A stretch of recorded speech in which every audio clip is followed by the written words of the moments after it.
Keel, left-handed hitter, moving into the batter's box as Bob Turley is set to deliver the first pitch of tonight's ball game.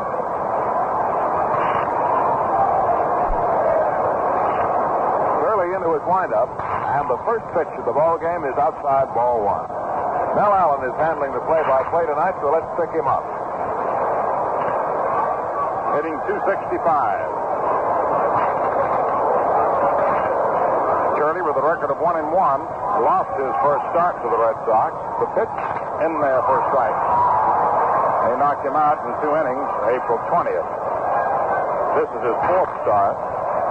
In his last 2 starts, he has not been involved in the final decision, so the Yankees won both games. Geiger getting credit for one and James the other. The 1-1 pitch. Fastball swung on, hit high in the air to right center. Mantle moves in under it, and Mantle makes the catch. Maris ducking out just in time.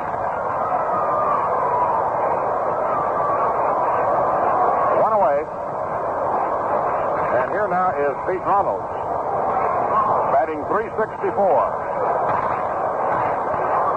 Leading the American League in hitting, far ahead of anyone else. Maris second with his .328 average. The pitch to the left-hand batter is punted. Turley over, up with it. Fires on to first in time.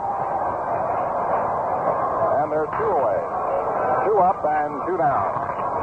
Now batting is Gary Geiger. He's hitting .250.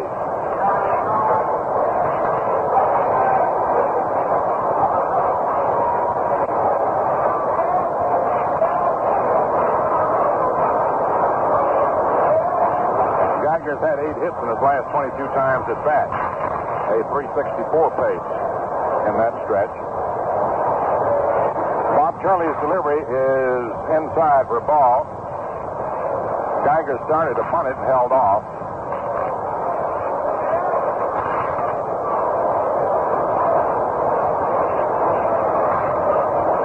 One ball, no strikes.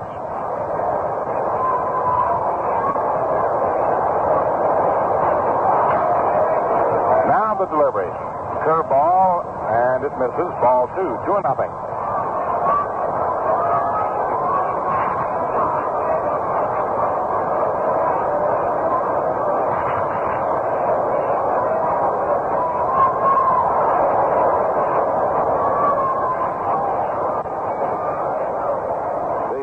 Delivery of fastballs in there, 2-1.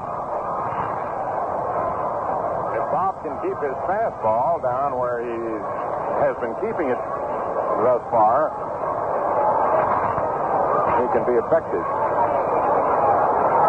2 balls, 1 strike. And the pitch. Fastball swung on and hit foul down the right field line. Strike 2, 2-2.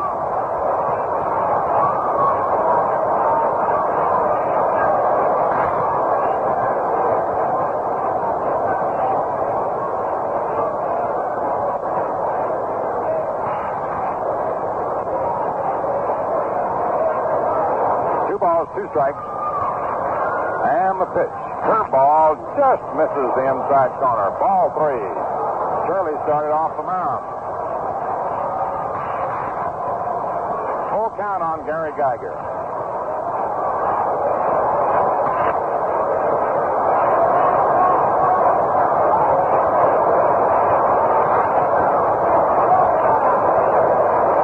Vic Wertz on deck.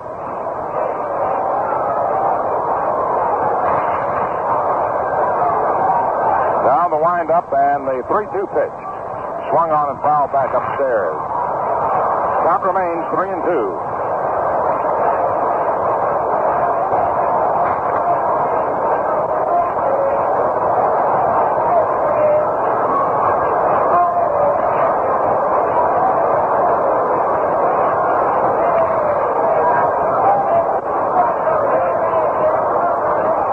Once again, the 3-2 pitch. High for ball 4. Gary Geiger gets the board, enabling Vic Wertz to come up. Wertz hitting .274.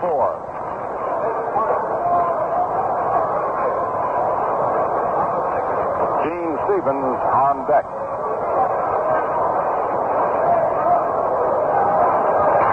Gorman coaching at third. And coaching at first.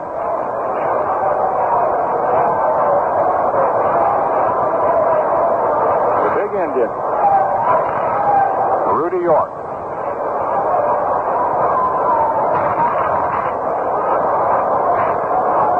Stretched by Turley, check with the runner. And the pitch to Wirtz is in there. Strike one, 0-1. Threw him a fastball.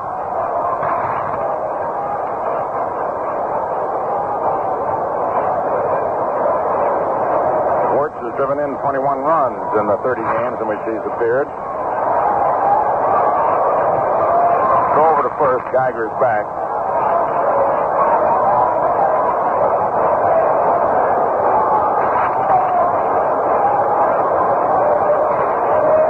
Throw to first. Runner holds back.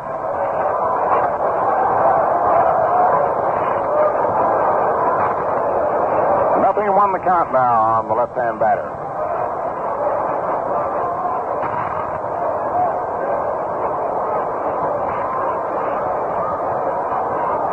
Turley to his stretch. Check to the runner. The pitch to Wirtz. Swung on. There's a soft liner. McDougal can't get it. He leaps for the ball. Geiger turns second, heads for third. The throw goes through, but too late. Vic Wirtz lost a single to right field, sending Geiger to third and bringing up Gene Stevens. McDougal got a glove on the ball, but couldn't hold on to it. Here's Gene Stevens batting .229 on the season. His last 18 charged at bats has had 5 hits for .278 average. With 2 down, a walk and a single to put runners on first and third.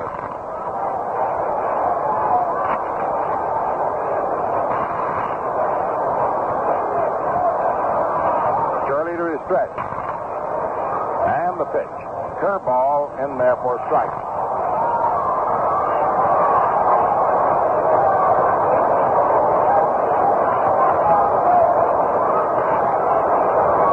One on Stevens. Malzone on deck. Geiger moves off third, Wirtz off first. Bob Turley into the stretch. Now the pitch to the left-hand batter, swung on to a high fly ball into right center. Mantle goes over, and Maris makes the catch. And the side's retired. No runs, 1 hit, no errors, and 2 men left on. At the end of the first half, the first inning, Boston nothing, New York coming to bat.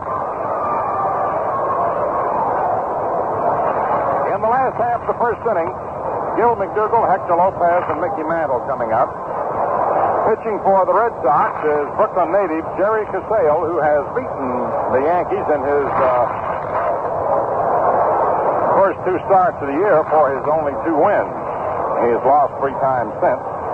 To Baltimore, Cleveland, and Washington. Twice before that he started the games, was not involved in the decision.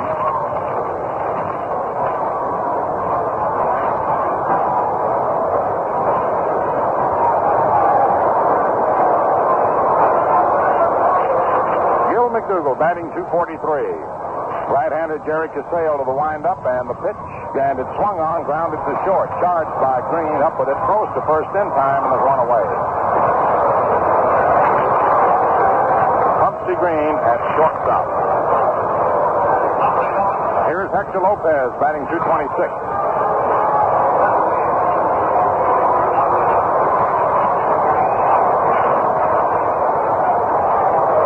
No score. It's the last half of the first inning.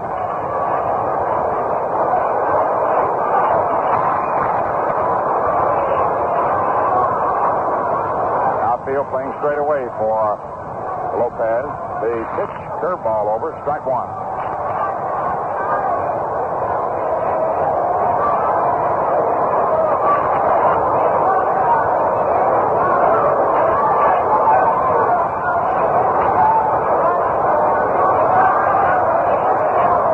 The 1-strike pitch on its way to Lopez.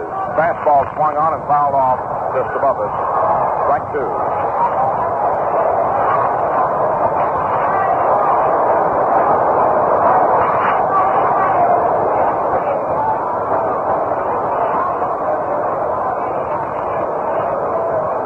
Two-strike count on Hector Lopez. He asks for time, steps out of the box.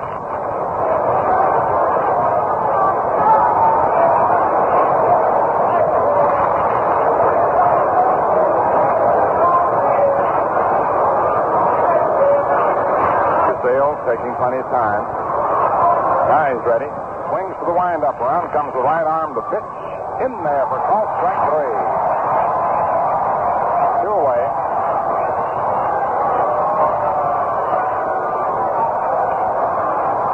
And here's Mickey Mantle, hitting .238.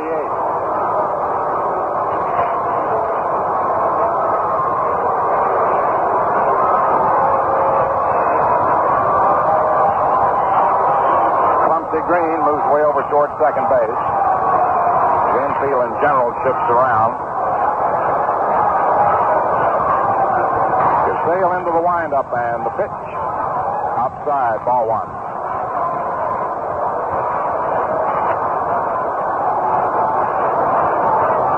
Casale beat the Yankees 7-1 on April 20th and 7-5 here at the stadium on April 26th, although he departed in the 6th inning. The 1-0 delivery outside for ball 2.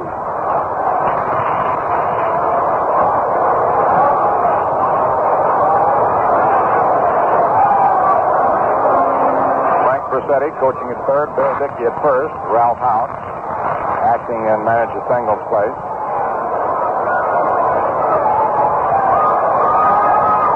Two-0 count. Now Casale swings into the windup. In comes the pitch. Inside for ball 3. Roger Maris on deck.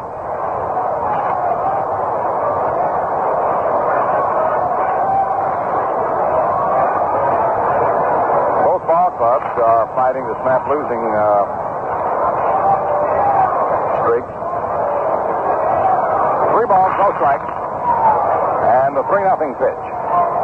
The over, strike 1. 3-1.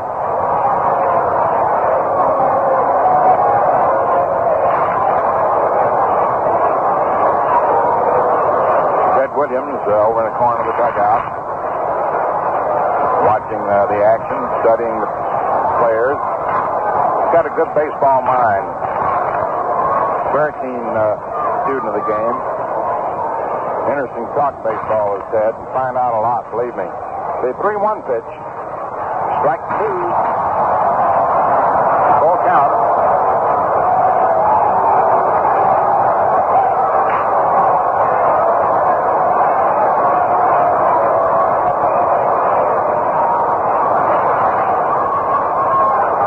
Balls, 2 strikes, 2 outs. No score. It's the last of the first. Into the windup. In comes the payoff pitch, and it's outside for ball 4. Mantle walks. And up to the plate comes Roger Maris.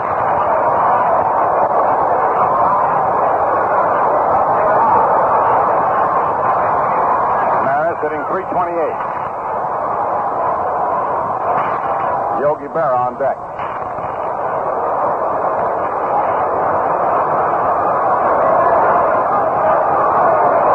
Casale to the stretch. Goes over to first. Mantle's back.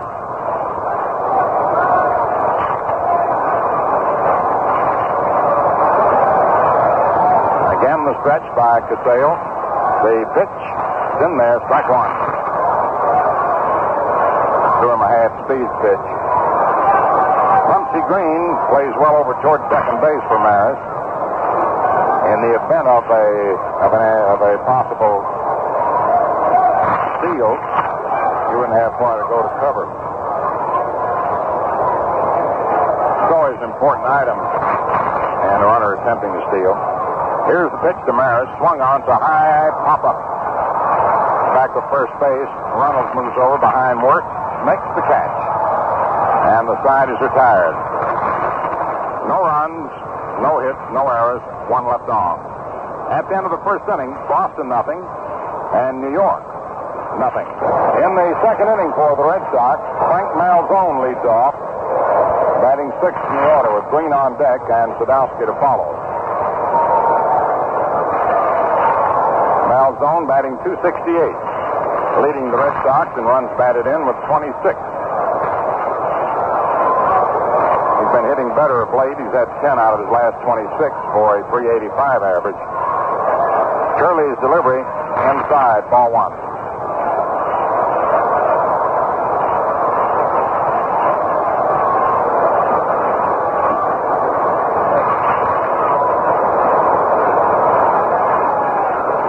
Comes the next pitch, swung on, grounded slowly toward short, charged by Kubek. Up with it, fires to first in time, one away.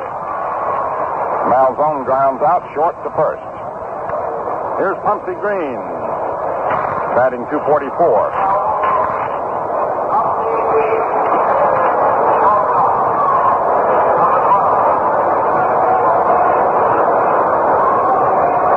Green's a switch hitter, batting left-handed, of course, against Bob Turley. Clete Boyer at third base tonight, shortens up in on the edge of the infield grass. Turley ready. Here's the pitch to Green. In there for a strike. Fastball high in the strike zone. Mantle plays him to right center. Maris deep straightaway right. Lopez plays straightaway left.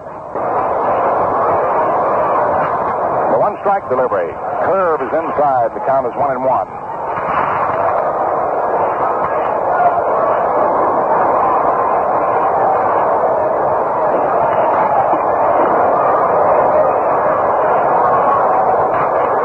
One strike.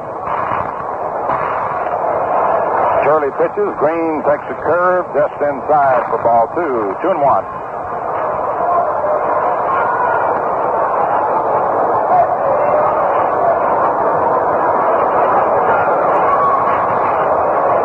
Bob Turley making his fourth start of the season.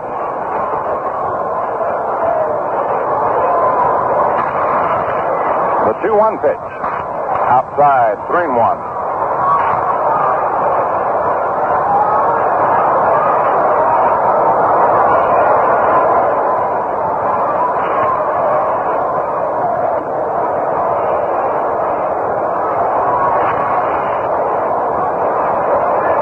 Now the 3-1 delivery on its way.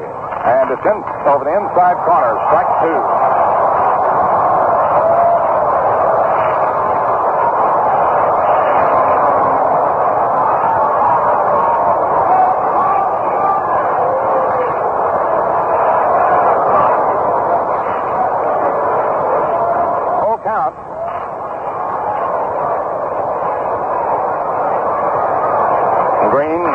Up on the bat a little bit, guarding the plate. The 3-2 pitch.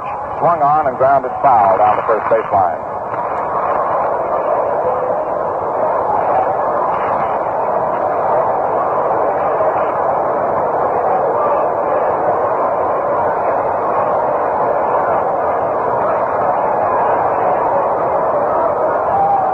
A full count.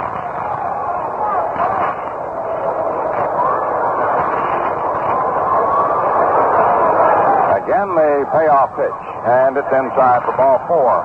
Green walks. Second pass Turley is issued, and that brings up Ed Sadowski, hitting .243.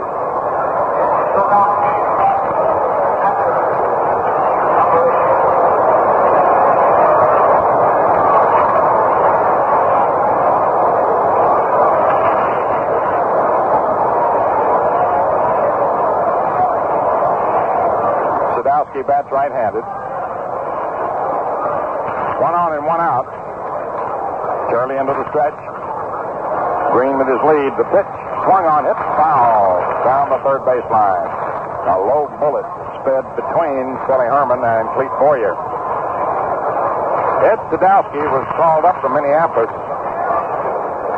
as the Yankees opened the season in Boston. With the Sammy White deal to Cleveland being canceled, with White's retirement from baseball, the Red Sox were left short in the catching department. Turley delivers, and the curveball is high. 1-1. Sadowski has good power. He doesn't hit often, but does hit a long ball. He's only hit 2 homers. He had 14 last year with Minneapolis. The 1-1 pitch. Right over, strike 2, 1-2.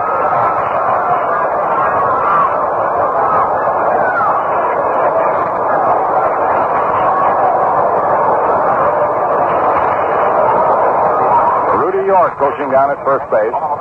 Holds the major league record for most home runs in a given month. He had 18. Go over to first and brings back safely.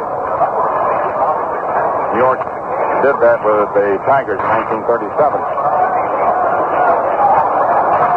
Turley to the stretch. Green with the lead. And then Bob steps off the rubber. Green moves back toward the bag.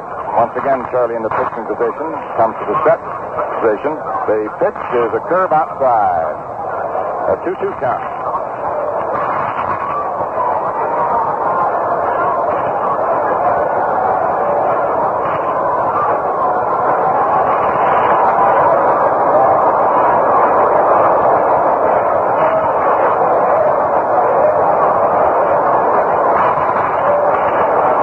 Once again, Turley ready to work.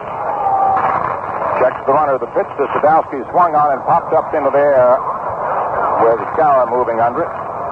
He makes the catch on the grass toward the mound for the second out.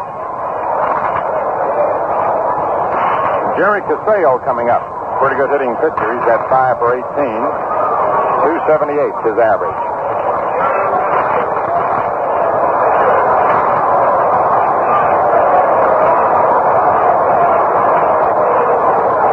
Jerry Casale comes up to the plate, and he finds Humphrey Green on first base with 2 down in the second inning. No score. The year that York hit 18 homers in 1 month, Joe DiMaggio led the league in homers with 46.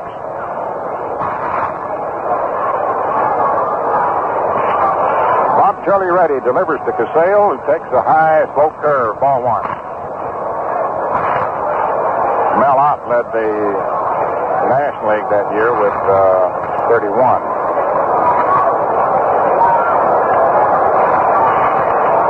One ball, no strikes. Outfield playing deep and shaded a little toward the left, almost straight away. Bob Turley's pitch is a curve, and it's in there. Strike 1, 1-1. Gil McDougall edged way over toward second base. Fleet Boyer deep, driving the third base line. Kubek shaded towards the third base hole. 1 ball, 1 strike. Turley into the stretch. Check of the runner. And the pitch. Fastball outside. Throw down to first. Rings back. A 2-1 count on Casale.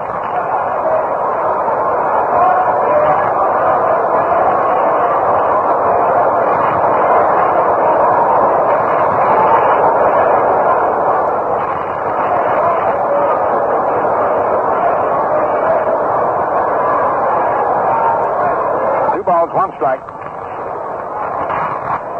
Turley delivers, swung on and fouled off at the plate. 2-2.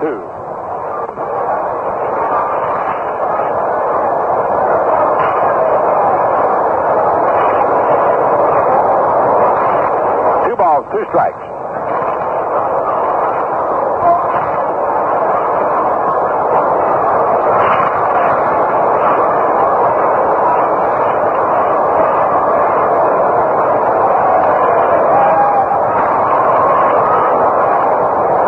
Short will pitch for the Yankees tomorrow. I know a lot of the folks in the Newburgh and Kingston areas will want to come down and watch him. Right now, Bob Turley goes over to first base. Green's back.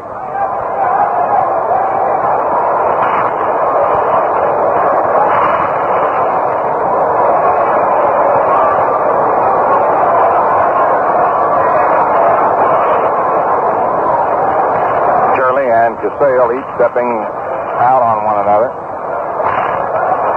And now we're set. 2 balls, 2 strikes, 2 outs. Green moving off first base. Here's Turley's pitch. Curveball swung on, grounded to third. Boyer up with it. Throws on over to Skowron. Casale is retired. Side is retired. No runs, no hits, no errors. One left on. End of an inning and a half. Boston nothing. New York nothing.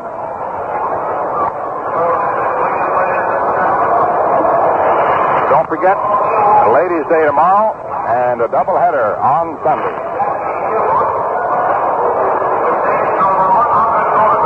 And don't forget to put Valentine beer down your shopping list when you put in the stores for the weekend and for part of the upcoming week. You know, millions of fans have found that Valentine gives you both lightness and flavor, the two things that beer must have to refresh. It's the light beer with true lager flavor. That's what makes it the crisp refresher. Treat your thirst to the crisp refresher. Make the famous three-ring sign and ask the man for a tall, frosty glass of Valentine. Valentine beer. In the last half of the second inning, Yogi Berra, hitting fifth in the order, leads off. Bill Scarron on deck and Tony Kubek to follow. 1460 on the radio dial. This is WOKO, Albany, New York. No score. Berra hitting .315.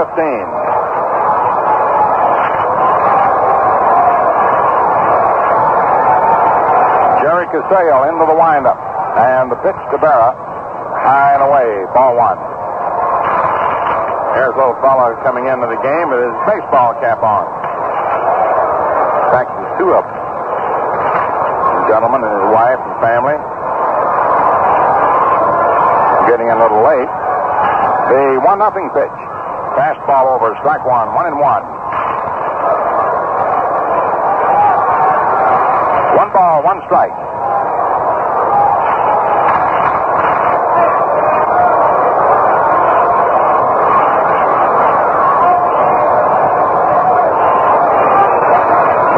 Pitch. Hit foul down the right field line, out of play into the lower stands. Yogi tying into a curveball and getting too far out in front of it.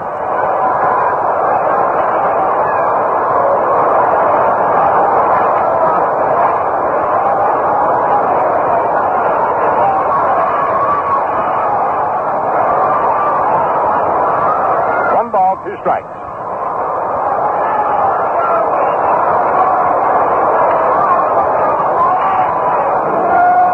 Give Yogi a lot of left center. Here's the pitch. It's low, and the ball skids through the legs of Ed Sadowski. 2 balls, 2 strikes.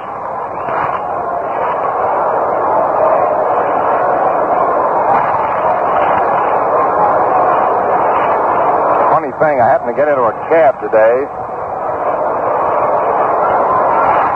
and the driver engaged me in conversation. They know who I had in the cab recently? Pete Ramos. Pitch to Yogi, swung on and fouled back out of play. He said, I had him in my cab the day he lost to the Yankees. That was the second game, Decoration Day. Said he was really downhearted. I said, yeah, I guess to understand that all right. He had the Yankees beaten until the 8th inning, and Yogi homered with one off. And the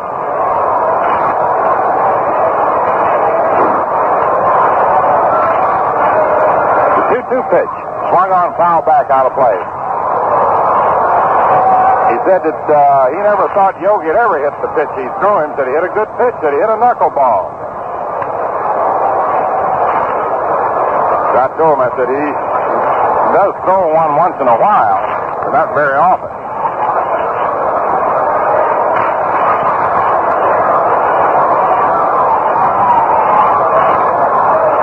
Now the windup and the delivery. Look out inside. Ball 3, 3-2.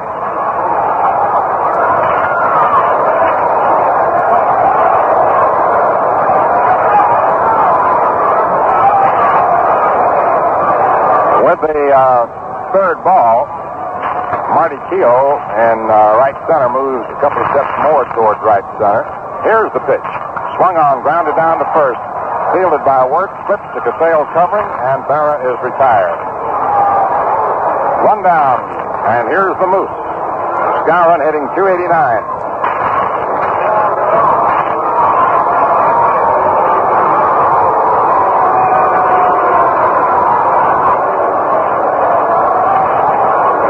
comes the next delivery. Swung on line over third to left field for a base hit. Gene Stevens fields the ball, hits his throw back in, and Skowron is on with a line single to left field. The Yankees' first hit of the game. Moose's fourth straight base hit. Here's Tony Kubek, batting .278. He's trying to snap hit this streak that has reached 15 charged at bat.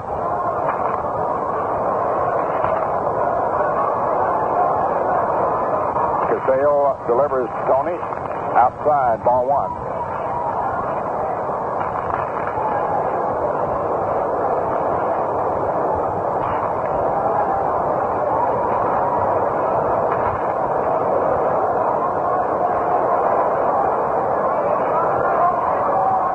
The 1-0 pitch. It's low, ball two.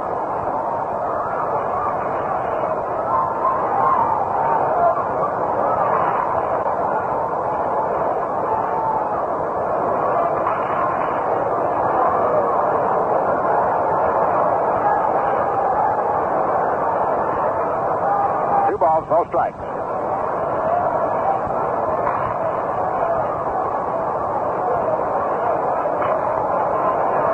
And the next pitch is outside or high, ball three.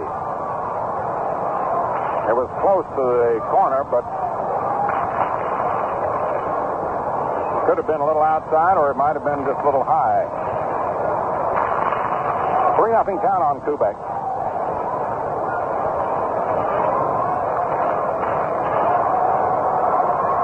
The pitch.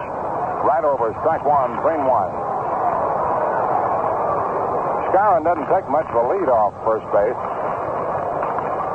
Takes about a step, and then when he's sure the pitch is going toward the plate, he dances wide.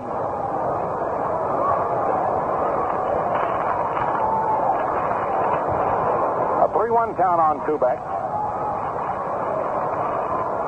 There goes Moose. The pitch is swung on by Kubek and fouled off. In behind the plate up on the netting. A full count now.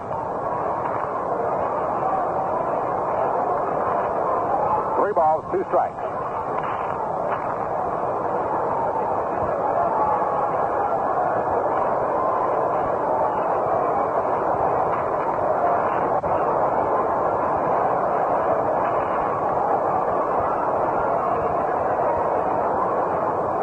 Stretch by Casale. There goes Skowron. The pitch is swung on, hit down the left field line. It is curving away, and it is a foul ball into the left field stand. Kubek sliced one into the left field seat that just went foul. You could see it moving over and over. Finally, as it reached the magic point, it was foul.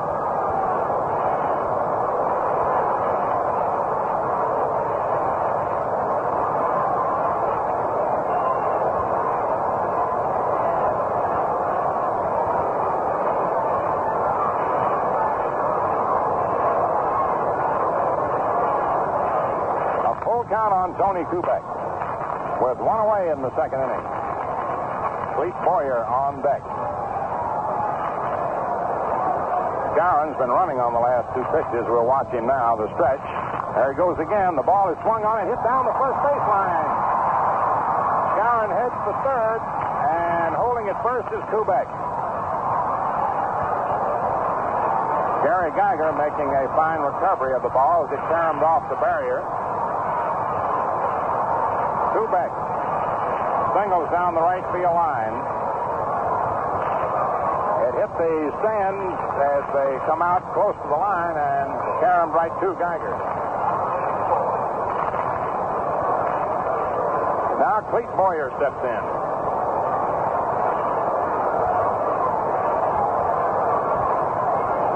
He's at 2 for 9 this season. Kubek gets his first hit in his last 16 charged at bat.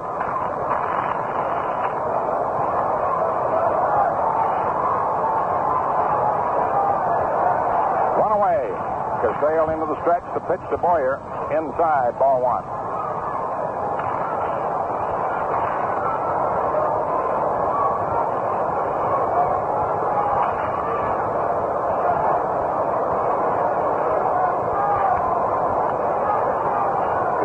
the next delivery. Outside for ball 2, 2-0. Bob Turley is the next scheduled batter.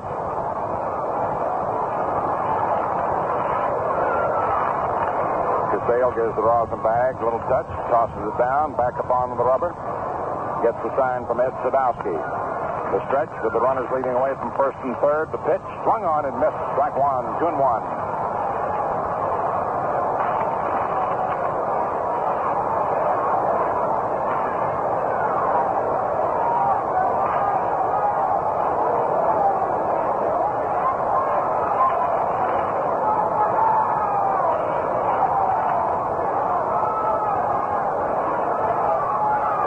2-1 the count on Boyer.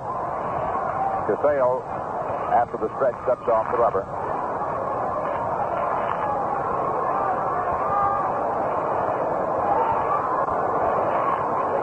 Gowan leading off third, Kubek off first. Right-hander Jerry Casale into the stretch. The right hand hitting Cleet Boyer digs in. The pitch, it's low, ball 3, 3-1.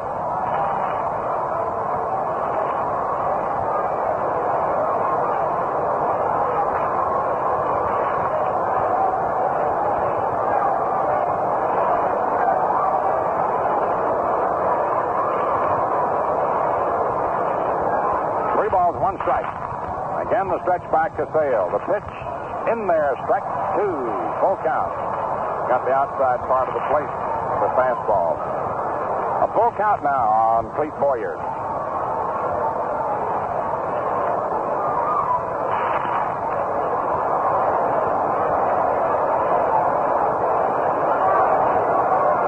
We'll watch Kubek, see if he's running. A stretch. There he goes. The pitch is swung on, hit foul, coming back out of play.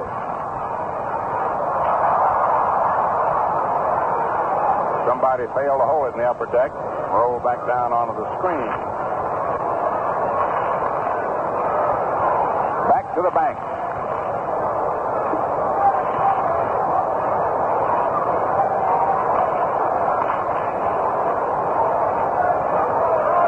Half of the second inning. Red Sox nothing, Yankees nothing. Skowron on third, Kubek on first. A 3-2 count on Cleet Boyer. Bob Turley, the next scheduled batter. 1 out. Now the stretch. Throw to first. Kubek is back. Wirt stealing the ball. Shoved Kubek off the bag, which, of course, is not allowed. Vic is grinning. He's allowed to make the play, but if he shoves the runner off, can't tag him out. Now the stretch, there goes the runner from first. The pitch is cut on and fouled back onto the netting.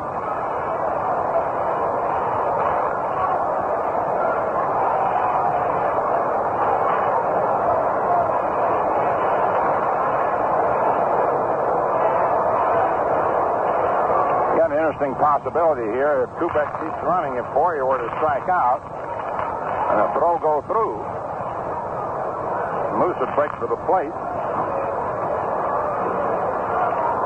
if Kubek didn't have it made.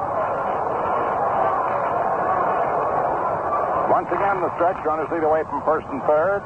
There goes Kubek. The pitch is lined to left field for a base hit. Kubek digging for third, and he slides, and then he's got Boyer trapped between first and second. They throw to Ronalds to Wirt. Now Boyer is going back towards second. Green is running him and tags him out. Kubek holds at third. It's 1-0 New York, with Boyer lining a single to left to score Skowron, sending Kubek to third. And when Stevens' throw from left to third was wide, Malzone had to come toward short to get it. Boyer was trapped trying to take second on the throw. So the play went Stevens to Malzone, to Ronalds, to Wirt, to Pumpsy Green. And if you were scoring it at home by the numbers given to the positions involved in the play, it would be 7-5 to 4 to 3 to 6. 2 outs, Bob Turley up, Kubek on third. The pitch swung on and fouled off. Strike 1. It fouled off the left toe. A left instep of Bob Turley. Strike one.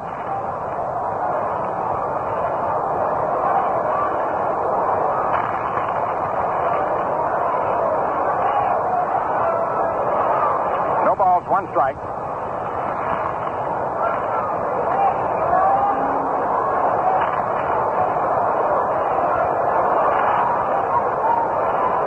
Here's the pitch, and Turley takes it. It's into the dirt, but not far enough for any advance. The ball spun up in the air right in front of Sadowski. A 1-1 count.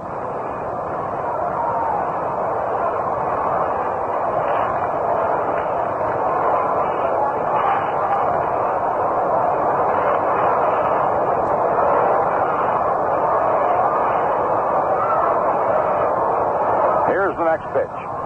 Swung on a high fly ball down the left field line, curving foul and out of play. Malzone, Green, and Stevens went over to be in position, while the ball boy stationed along the left field line had quite a time of it, as they say. He was trying to get out of the way of a man trying to make the catch. And he had three men to contend with, and the stool he was carrying to get out of the way.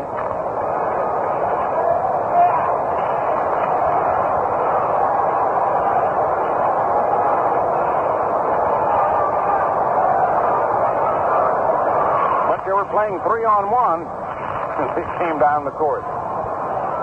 1 ball, 2 strikes. The pitch, Tony, comes halfway up, foul tip. Oh, he missed it cleanly, and Sadowski picked the ball up and tagged him out. Couldn't tell at once. It looked as if he had foul tipped it. Turley strikes out. Sadowski picked the ball up and then tagged him out. Turley didn't start running, so it appears as if he might have foul tipped it. 1 run, 3 hits. No errors. 1 left on. At the end of 2 innings, New York 1 run, 3 hits. No errors, 2 left on. Boston, no runs, 1 hit, no errors, and 3 left on. We pause for station identification. You are tuned to 1460 on the radio dial. This is WOKO, Albany, New York. Time on the WOKO clock is 13 1/2 minutes before 9.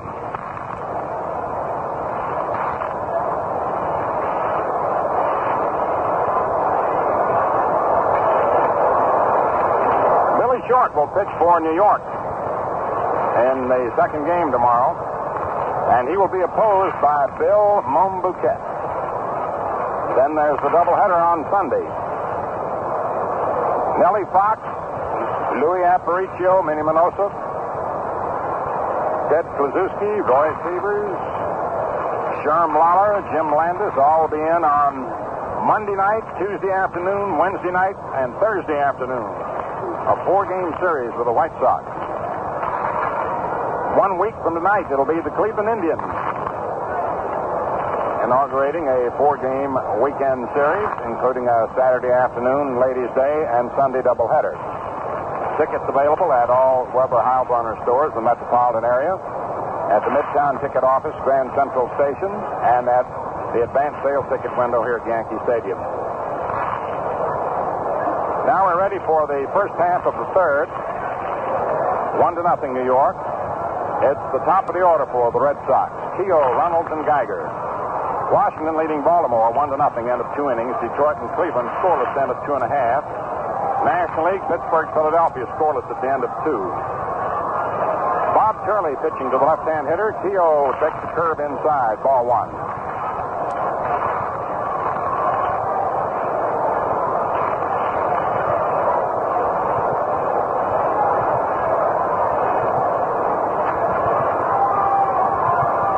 Pitch, curve outside and high. Keogh had a notion to bunt. The top of the order for the Red Sox. Keogh, Ronalds, and Geiger. Washington leading Baltimore 1-0, end of 2 innings. Detroit and Cleveland scoreless, end of 2.5. National League, Pittsburgh, Philadelphia scoreless at the end of 2. Bob Turley pitching to the left-hand hitter. Keogh takes the curve inside, ball 1.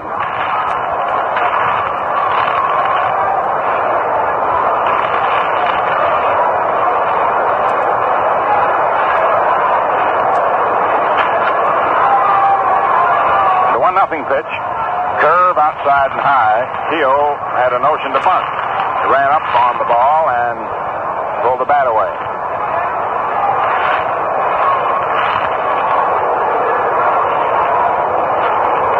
Two balls, no strikes.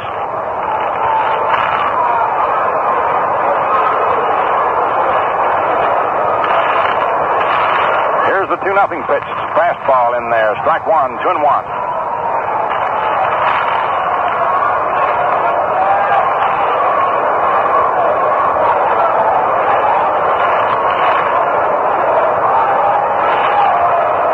A 2-1 pitch outside for ball 3, 3-1.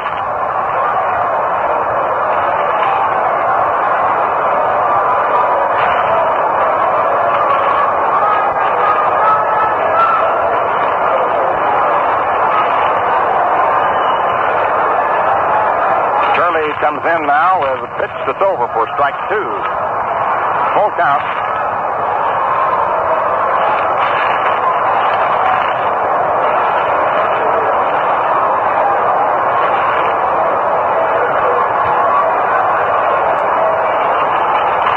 The payoff pitch to Marty Keogh. Swung on, hit up into the air in the center. Mantle moves in, waits for the fly ball, makes the catch. One down. Now Pete Ronalds, who bounced to the box in the first inning. The rookie umpire Al Smith back at the plate. William Alaric Smith. Or is it Alaric?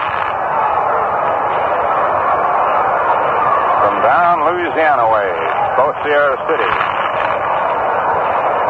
Purchased from the American Association. Curveball inside to Ronalds, ball 1.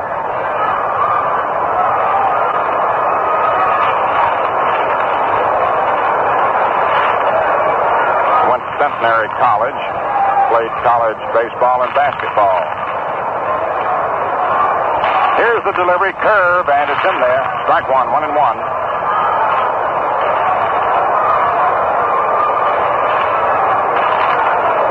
Pete Ronalds leading the league by a wide margin, hitting .364 going into the game tonight. Maris was second, .328. The 1-1 pitch. Ronalds swings and hits a slow bouncer to second. McDougald up with it. Throws on to Scowen to retire Ronalds. 2 away.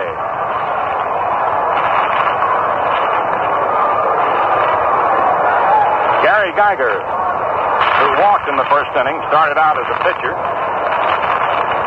Changed over to an outfielder. He has good speed. Good eye. Good outfielder. Batting .250. 1-0 New York. It's the first of the third. Turley's pitch is a fastball hit on the line to right center. Maris racing over and one-handed high over his head going away.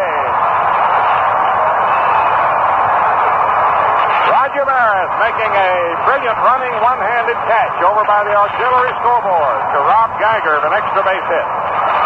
No runs, no hits, no errors, no one left on. A hand for Maris as he comes in. And at the end of 2.5 innings, New York 1, Boston nothing.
Of the third inning, 1-0 in favor of New York, and it's the top of the Yankee order: McDougald, Lopez, and Mantle.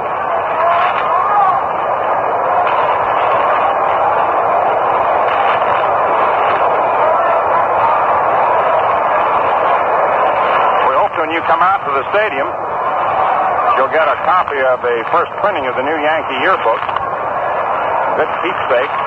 Nice for the youngsters to have, as well as the adult fans. Or you can order one by mail. Just send 50 cents for each copy to Yankee Yearbook, Bronx Central Post Office, Box 1960, Bronx, New York. The pitch to Gil McDougald. Inside, ball one.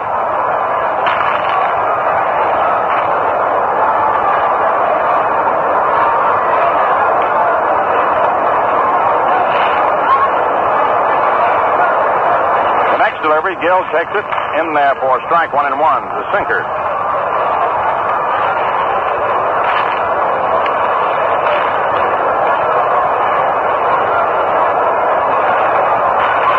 Gill grounded out in the first inning to shortstop Pumpsy Green.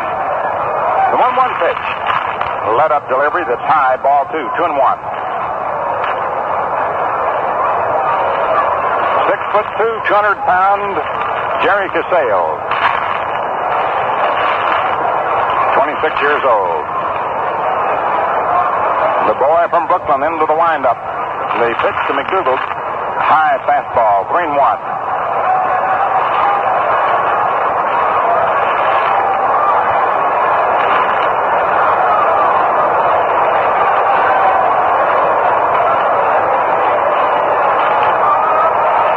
Now the 3-1 offering to McDougald. Sails inside, ball 4.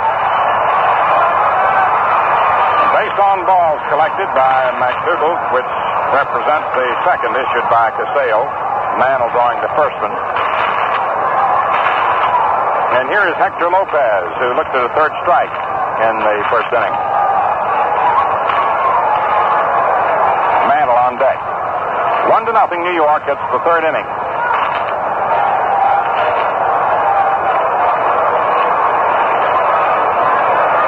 Stevens, Keogh, and Geiger in left, center, and right. Well spread out straight away. The pitch is in there, strike 1.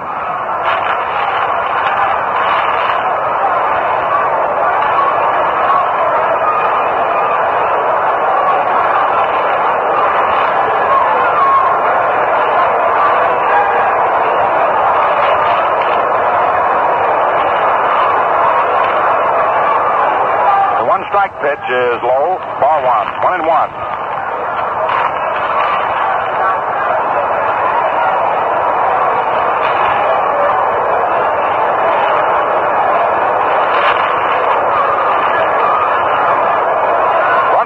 Strike.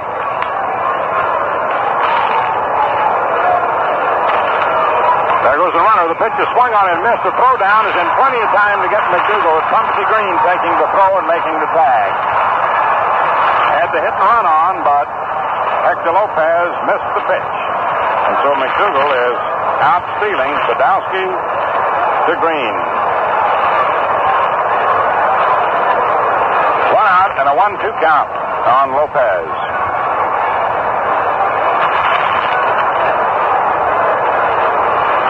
Casale into the windup, throws, swung on. There's a high drive to left. Gene Stevens getting back, still going back, and makes the catch. A long out to left. Lopez sent Stevens to the running track toward the auxiliary scoreboard in left field for his high drive. 2 out, and Mantle, who walked in the first inning at bat. Yankees leading 1-0.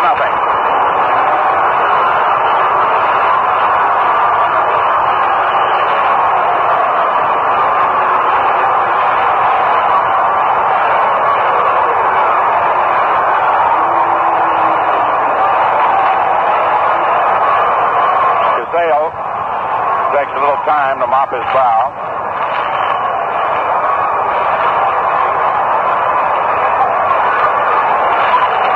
Set to go.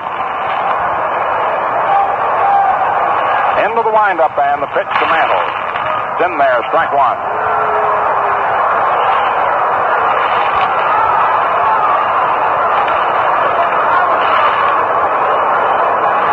No balls, 1 strike.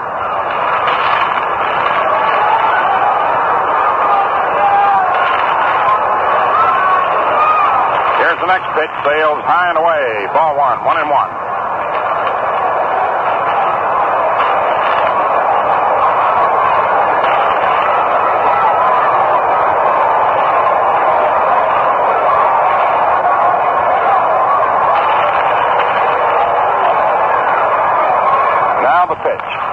Outside for ball 2, 2-1.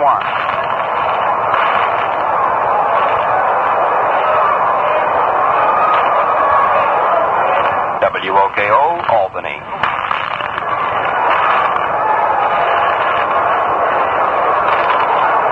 The 2-1 pitch is ball 3. Inside and a little high.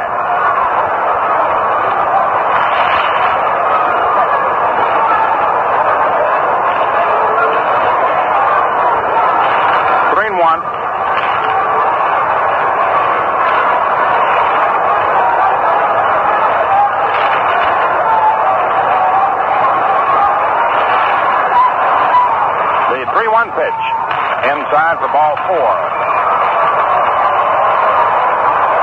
Mantle walks for the second straight time. And here's Roger Maris coming up.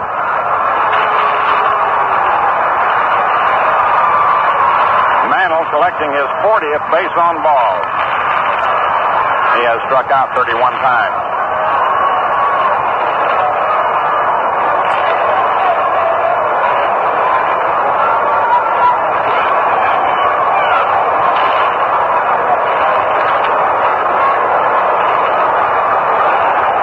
Popped out to Ronalds in the first inning. Throw over to first, and Mantle's back.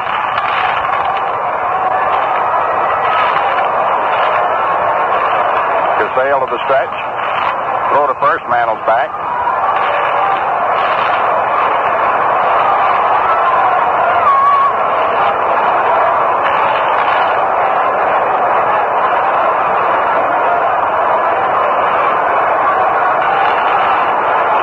Stretch. Another throw to first. Mantle's back.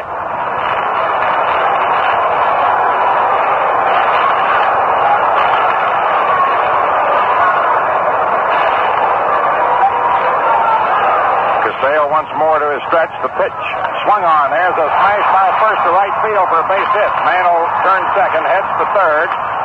The throw from Geiger goes into Ronalds. Mantle stops at third on Maris. Single to right field. Here's Yogi Berra, who grounded out to Works in the second inning. 2 outs, runners on first and third. Berra hitting .315.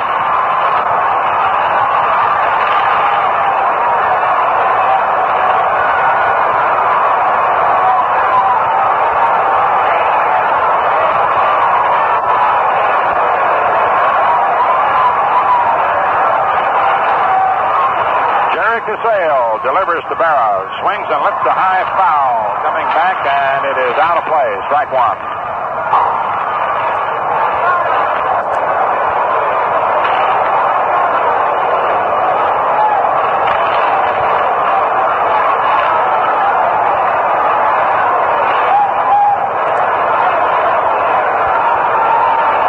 No balls, 1 strike.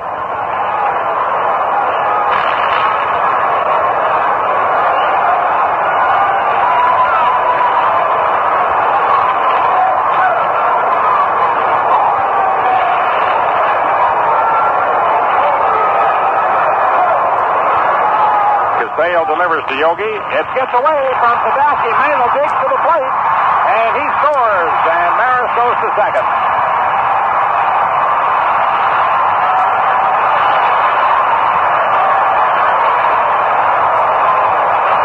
On a passed ball, Mantle comes in to score, and Maris takes second. 2-0 in favor of New York. And a 2-1 count on Berra. Casale threw a sinker that spun through the mitt and squeezed through the legs of the catcher and rolled about 20 feet away, enabling Mantle to score. Maris to take second. Casale ready to work, delivers to Yogi, swings and fouls it off at the plate. A 2-2 count.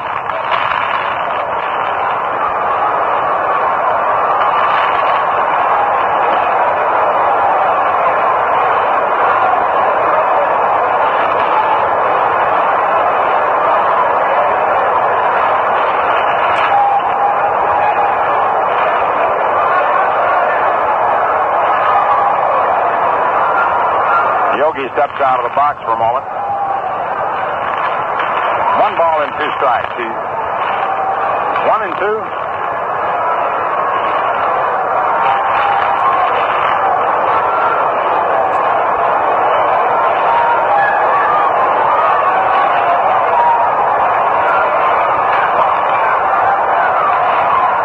Casale to the stretch. Maris off second the pitch. Yogi swings and hits it into the gap and left center for extra bases. Maris turns third, scores. Yogi heads for second.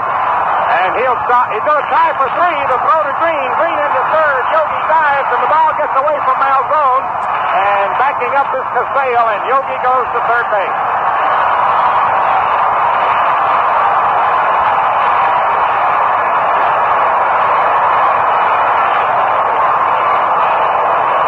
Triple for Yogi.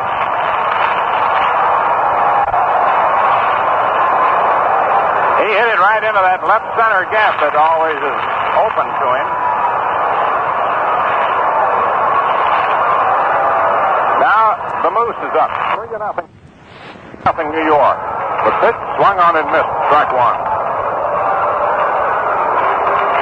Berra collecting his first triple and 19th run batted in.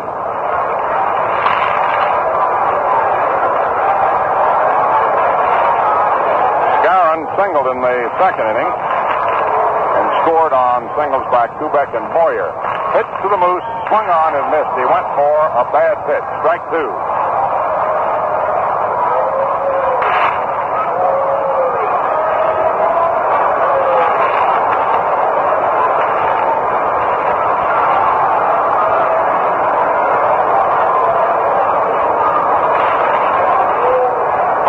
For New York. 3 last inning, 2 this inning. The 2-strike pitch. Outside, ball 1, 1 and 2.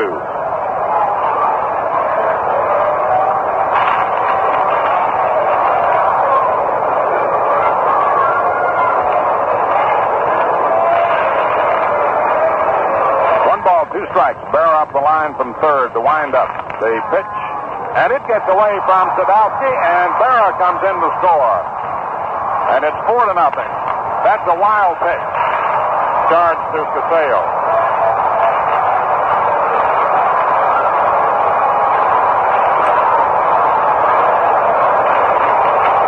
One run came in on a pass ball and 1 on a wild pitch in the inning.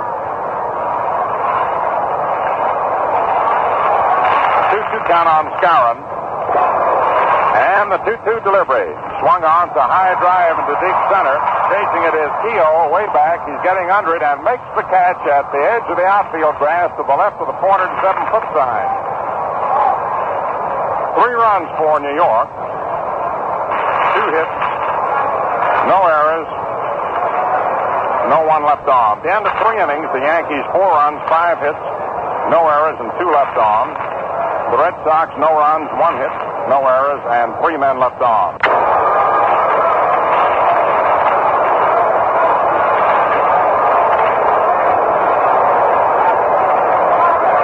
Top of the 7th inning. After the Red Sox fans here at the stadium took their 7th inning stretch, we have Frank Malzone, who bounced to short and struck out leading off. Takes a curve over, strike called.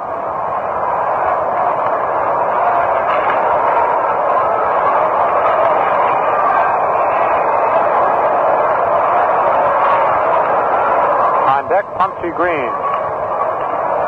Fastball is popped in the air. Yogi Berra coming over in foul territory and makes the catch. That's 1 away. Malzone fouls out to Berra. And here's Pumpsy Green, who has walked twice, has not been up officially tonight.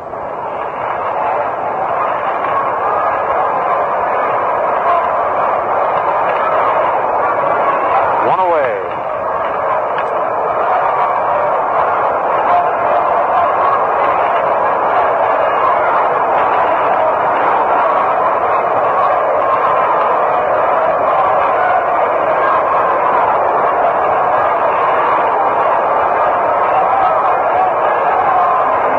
Green is a curve high inside, ball 1.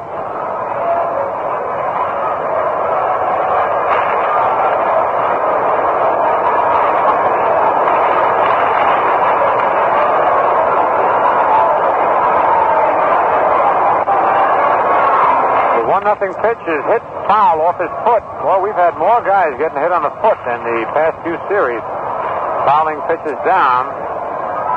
1-1 the count. Ed Runge takes a look at the ball down at first base and throws it out of play. Shoe polish on the ball.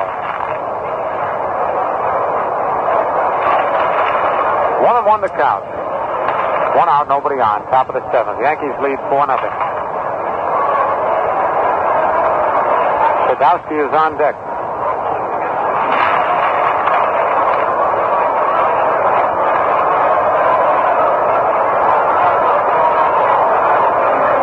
The 1-1 pitch is low outside, ball 2, 2-1.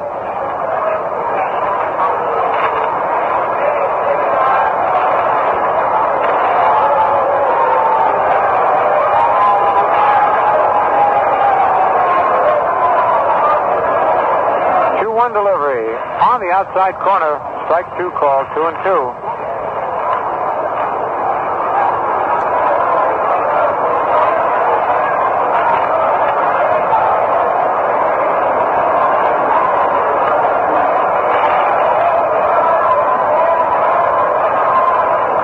Now the 2-2 pitch. Slow curve, a little bit low, ball 3. Full count on Green.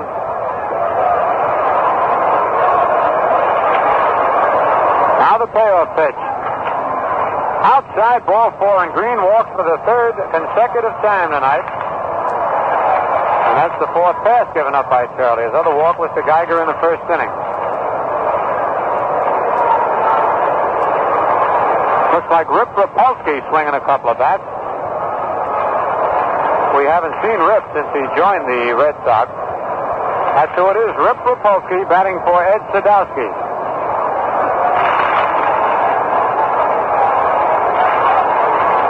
He was traded to Boston on May 6th for Chittum and cash. He's 6 feet tall, 201 pounds, 31 years old. In '59, he hit .255 with the Dodgers. I remember Rip when he came up with Jabo Jablonski with the Cardinals. Takes the pitch down the middle, strike 1. Played with the Cardinals from '53 to '56, for the Phillies from '57 to '58. And the Dodgers last year. Power-hitting right-hand hitter. Green at first with 1 away. Here's the stretch by Turley. Slow curve, high inside, ball 1, 1-1. On Rapolsky's first appearance at the plate for the Red Sox, after he was traded, he hit a bases-loaded home run in a pinch-hitting role. What a way to break in.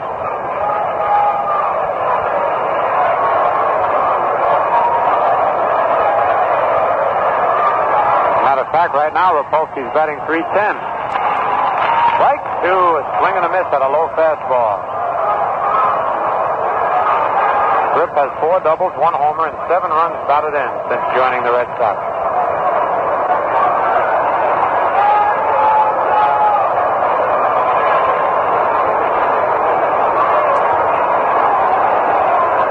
One ball, 2 strikes, 1 out.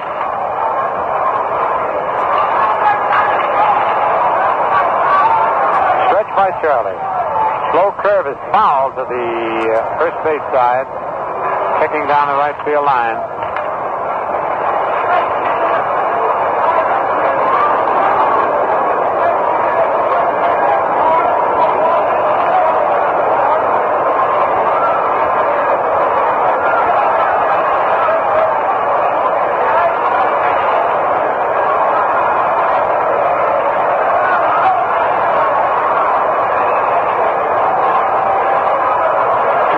Again, Green leading off first base.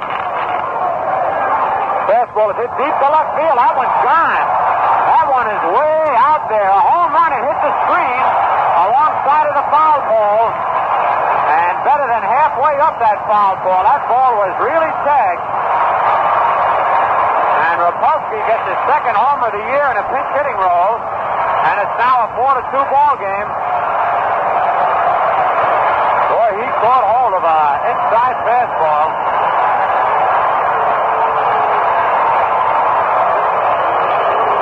Yogi's out to the mound. Ted Williams started to walk up to the plate. but is now being called back, I believe, and he probably will be saved for another important moment in the ball game if the Red Sox get another chance. And Jerry Casale will come out to bat for himself. Williams had gotten to home plate, but had not been announced, so he was able to be called back by Billy Jergis, and he'll be saved for a little bit later on in the ball game now for the Red Sox. Turley was coasting along, leading 4-0. He gave up a walk to Green and a long home run by Rip Rapolsky. All right, here's the pitch to Casale. Curve, and Casale has to duck way back out of the way. Ball one. And that definitely was not a knockdown pitch. It always seems that after a fellow hits a home run, it shakes the pitcher up a little bit. And he has a little bit of trouble locating the plate.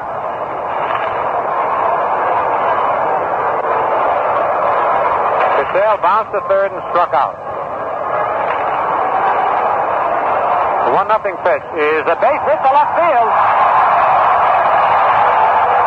Casale is on with a line single to left field.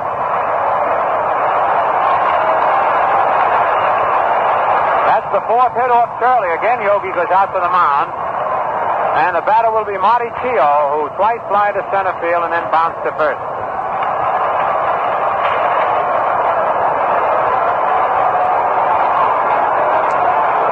4-2, the Yankees lead here in the top of the seventh inning with one out. And Jerry Casale, the pitcher, at first.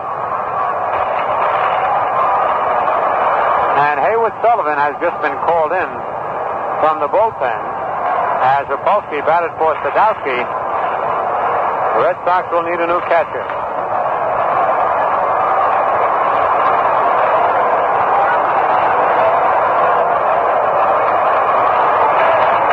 All right, Marty Keogh wearing uniform number 2.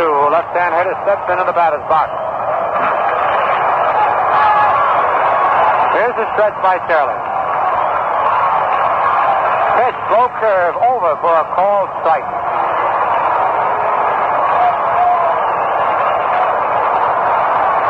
Boy, the Yankees have played some tough ball games, starting from the Washington series through the Baltimore series, and the start of this first Red Sox game in a 4-game series. Another slow curve in the dirt, picked up nicely by Yogi. Ball 1-1-1.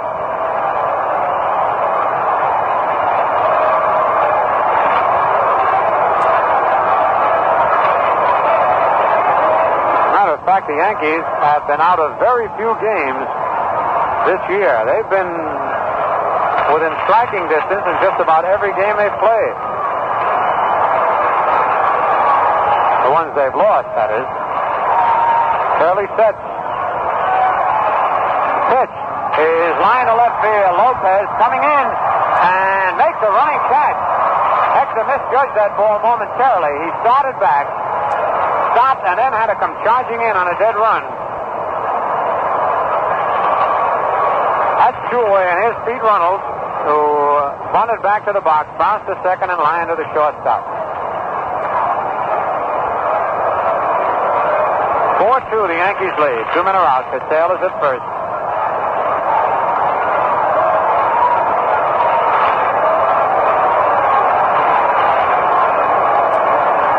Into his stretch position. Curve to Ronalds, hit slowly over the pitcher's head. McDougal up with it, flips to Kubek for the fourth on Casale coming in. And for the Red Sox in the top of the seventh, 2 runs on 2 hits. No Yankee errors, and 1 man left on base to score at the end of 6.5 innings. The Yankees 4 and the Red Sox 2. Sometimes the way your car performs can be downright embarrassing, especially if it's been stalling frequently or idling rough or possibly doesn't have the get-up-and-go that you're accustomed to. Well, now your trouble could be a dirty carburetor, a condition that can affect any car, old or new. Here's how. Exhaust fumes and minute particles of dirt can get by your air cleaner and build up deposits inside along the lower carburetor walls. Even a small amount of these deposits can cause the throttle plate to feed the wrong mixture of air and gasoline to your engine. And you get rough performance and actual gasoline waste. But a dirty carburetor is one embarrassment you can forget about if you use new Atlantic Imperial gasoline. You see, Atlantic Imperial actually goes to work cleaning out the deposits in your carburetor as you drive. What's more, it keeps your carburetor clean, puts more pleasure back into driving. So, to end stalling, rough idling, and gasoline waste due to a dirty carburetor, you use Atlantic Imperial, the gasoline that cleans your carburetor and keeps it clean. Just over 22,000 the official paid attendance tonight. Overall, a crowd in excess of 23,000. Haywood Sullivan has taken over behind the plate for Eddie Sadowski, who was pinch hit for quite successfully by Rip Rapolsky, who belted a home run off the left field foul screen. McDougal to lead off. Then Hector Lopez and Mickey Mantle. 4-2. The Yankees lead Boston. Rapolsky has entered the game, has stayed in the game, I should say, going to left field. Gene Stevens has gone to center. And Geiger remains in right field.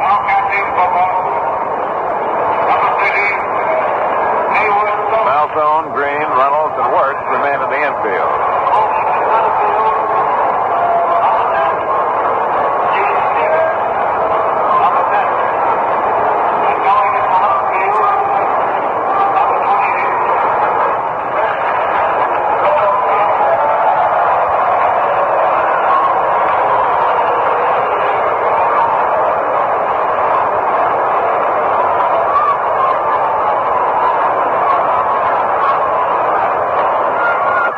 To McDougal is a curve low, ball one.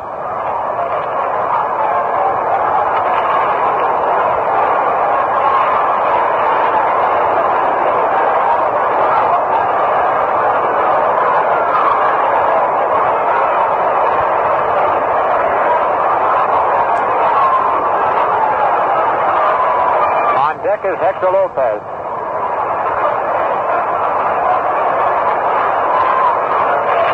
The changeup is over. Strike one call. 1-1 the count. Haywood Sullivan is 6 feet 4 inches tall and 210 pounds. Doing the catching now for Boston.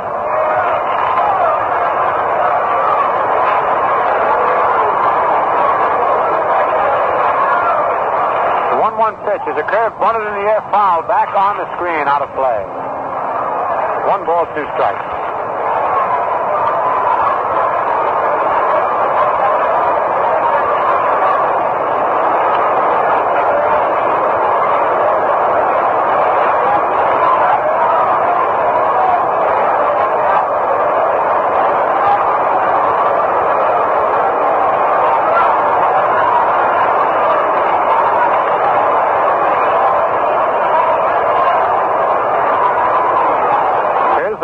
The curve is swung and missed, strike 3. And that's the 5th strikeout of the night for Jerry Casale, who since the 3rd inning has settled down at some mighty fine clutch pitching. Here's Hector Lopez, called out on strike, fly to left, double to left. Hector 1 for 3 on the night. And on deck, Mickey Mantle.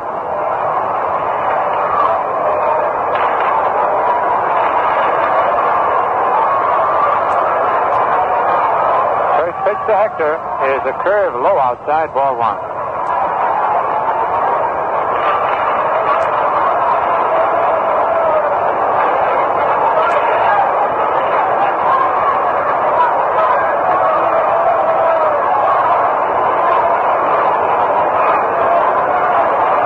Big windup by Casale. Fastball is over, strike call. Al Smith puts up that big right hand.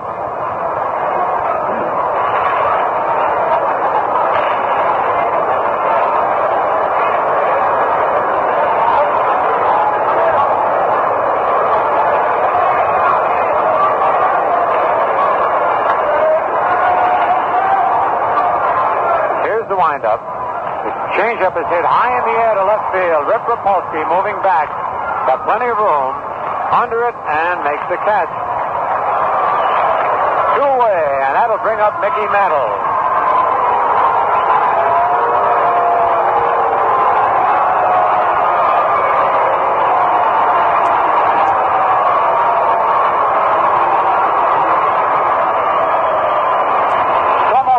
tidal wave every time Mantle gets up. It starts slow and builds up and builds up. Mickey has walked twice and lined out deep to center. Not a high fly, but a line drive. He scored once tonight. The pitch to Mickey. Curve. Outside, ball one. There again, Mantle had taken his step, and the right knee almost buckled under him.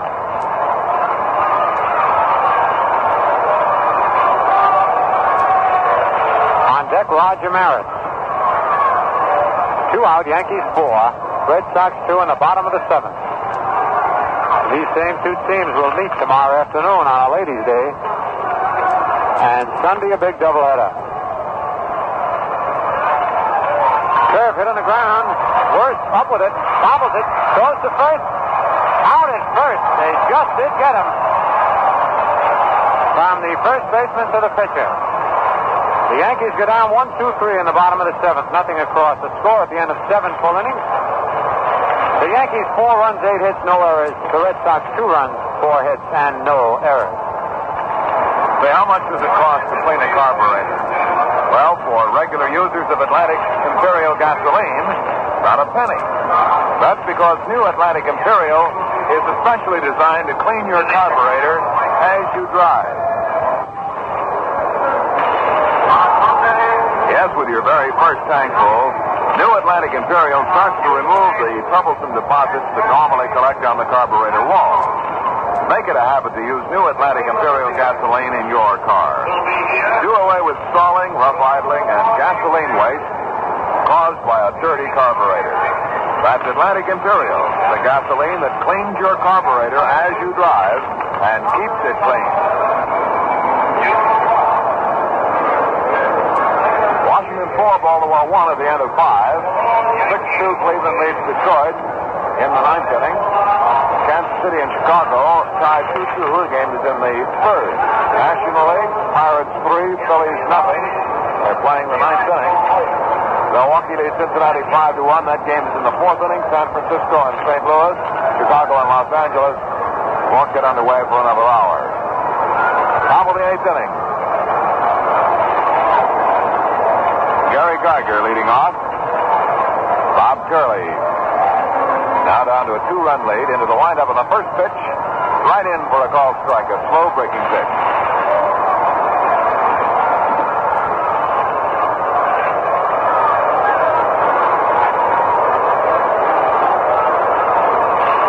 One strike pitch, high inside curve, ball 1, 1-1.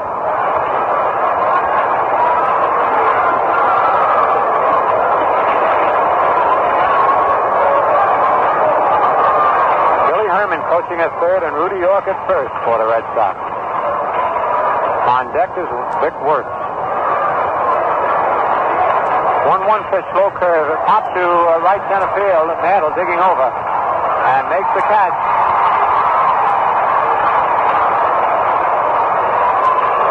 One away. Here's Vic Wirtz. Wirtz singled, pulled out on strikes and fly to right. Harris made a sparkling catch on Wirtz's line drive to right field in the 6th.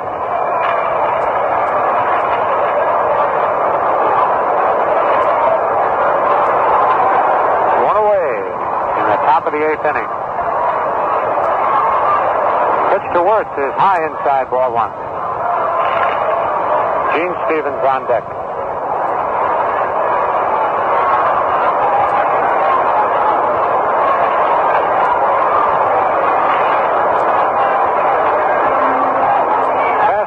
Outside ball 2-0.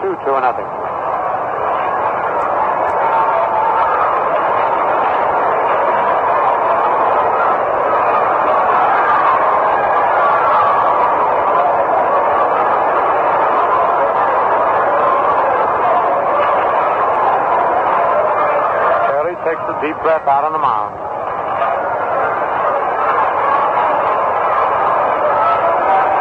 Wind up, the 2-0 pitch is high outside, ball 3.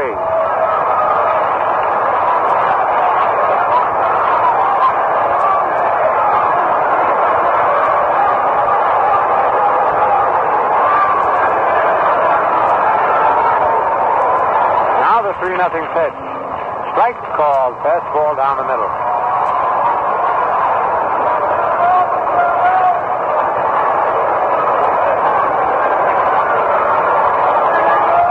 One on Wirtz.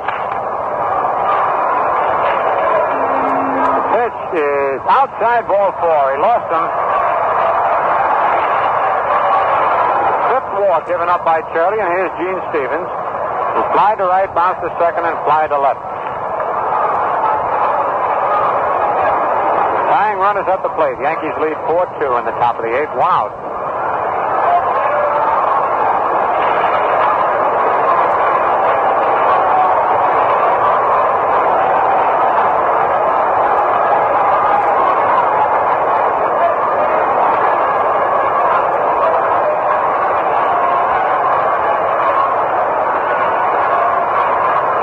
Stretch by Turley. Slow curve to Stevens is outside, ball 1. On deck is Frank Malzone.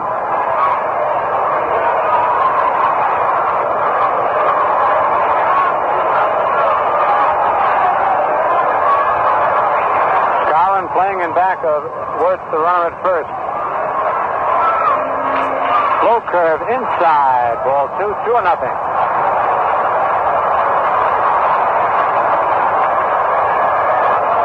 Yogi walks halfway out to the mound before firing the ball back to Turley.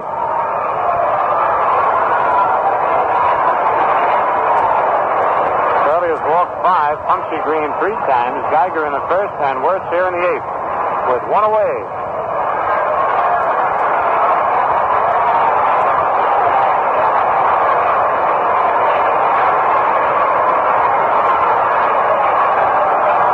Here's the stretch by Turley. Pitch is foul over right into the Yankee dugout. 2-1 the count.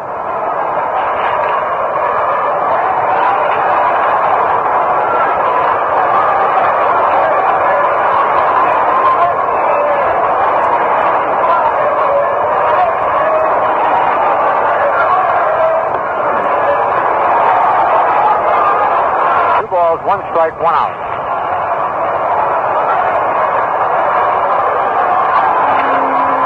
Fastball low, ball 3, 3-1.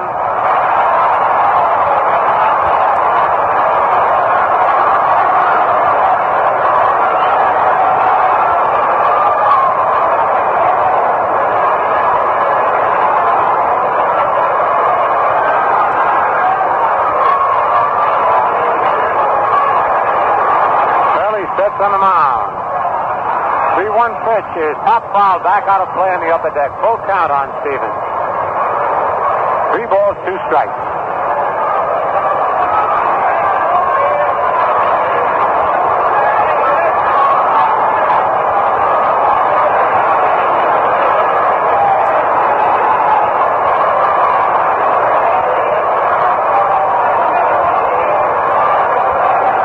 Ready now for the pull-off pitch.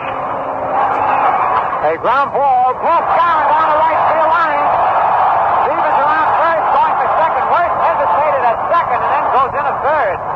Wirtz thought that Scarlin had caught the ball and he stopped dead at second base. It's a double for Gene Stevens. And boy, they could have almost got Wirtz as he stopped and watched the play.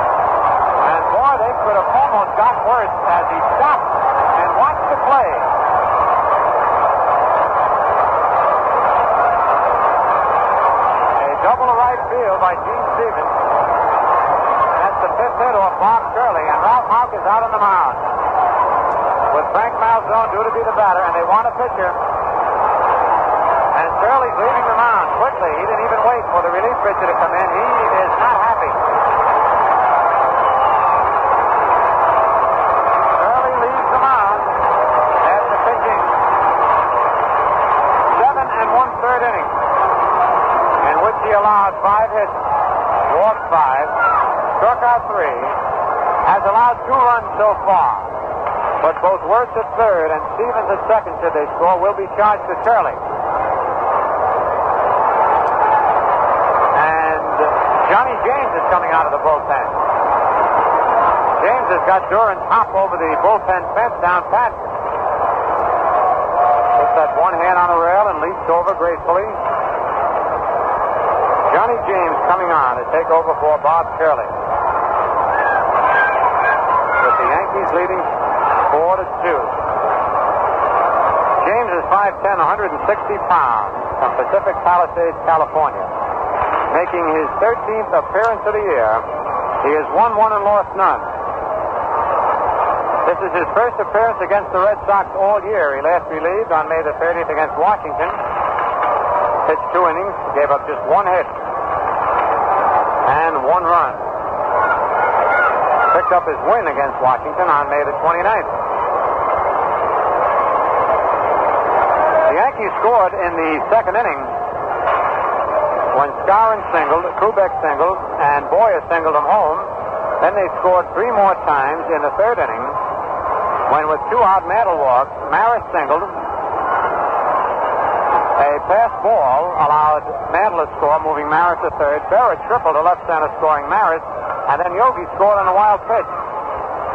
That's all the scoring for New York. The Red Sox scored their 2 runs in the 7th on a walk to Green and a pinch hit home run by Rip Rapolsky. That's the way it stands right now. The Red Sox have runners at second and third with 1 out, and Frank Malzone the batter.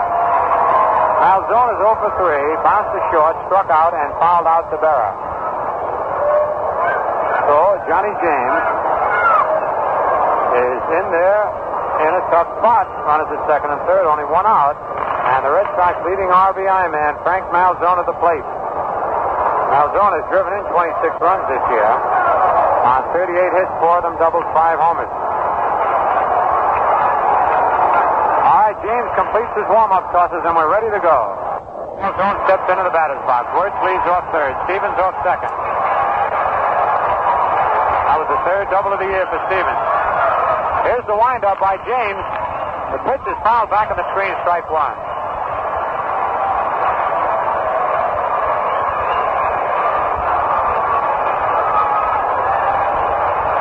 They are starting to compare Brooks Robinson and Frank Malzone now as the 2 outstanding third basemen in the league, just as they're starting to compare Ron Hansen with Louis Aparicio. The windup. Pitch is strike 2 as he went after a low curve ball, didn't get it.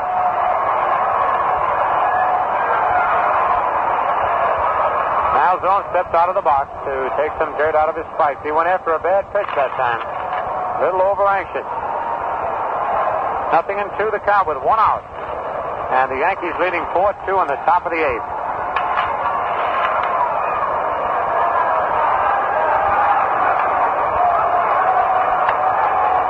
Johnny James into the windup. Sidearm curve hit high in the air to left center. Wirtz is tagging up, so is Stevens. Lopez makes the catch. Wirtz scores. Stevens is going to third, and he slides in there, and it's a 4-3 ball game. On a long sacrifice fly to left field.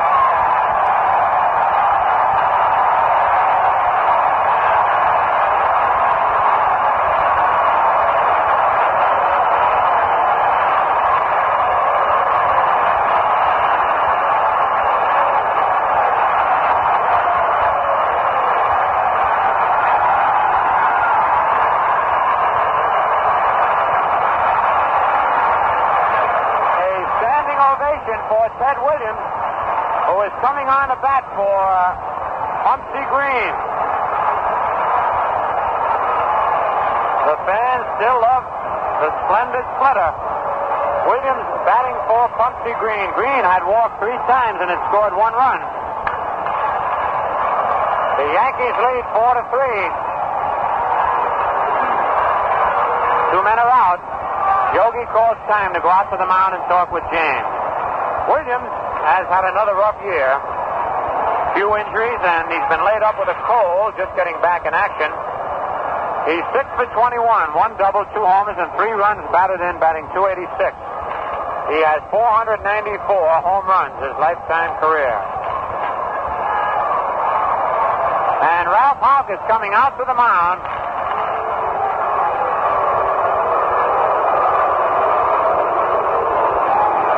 And Ralph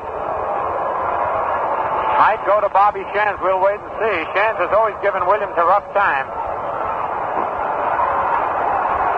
But we'll wait and see what Ralph does. While Houck is out on the mound making up his mind exactly what he wants to do, let's pause for station identification. You are tuned to 1460 on the radio dial. This is WOKO, Albany, New York. Time now is 10:30 and 30 seconds.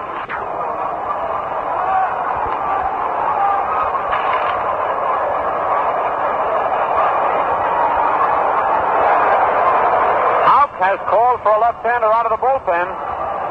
Johnny James pitched to just one man. Frank Malzone, who hit a long fly to left to drive in a run. That run is charged to Bob Turley. And it's Bobby Shands, the little left-hander, coming on a pitch to Ted Williams. So Houck is playing this to the hilt. He's playing the percentages all the way. Shands has been red hot as a relief pitcher. He's only 5'6" and 154 pounds. This is his 11th appearance of the year. He's won one and lost one. Bobby relieved against the Orioles. Pitched just one inning and didn't allow any hits or any runs.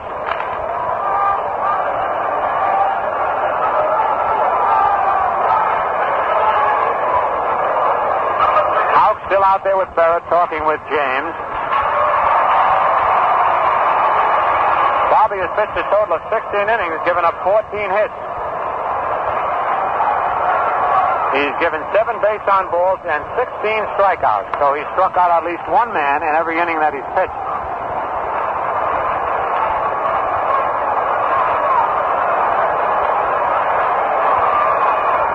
Ted Williams will stand outside the batter's box and watch Shands warm up.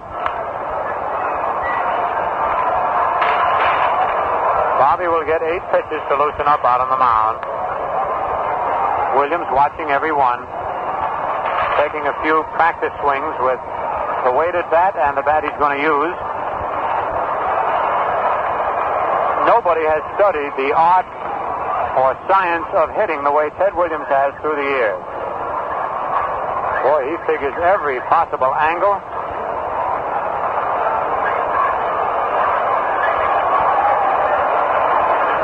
Still standing alongside of home plate.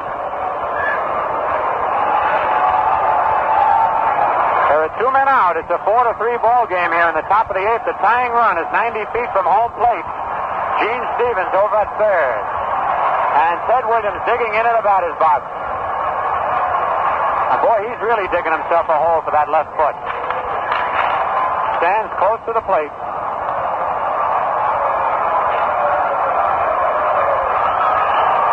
Bobby checks the sign from Yogi. Here's the windup by Shands. Pitch, strike call on the outside corner.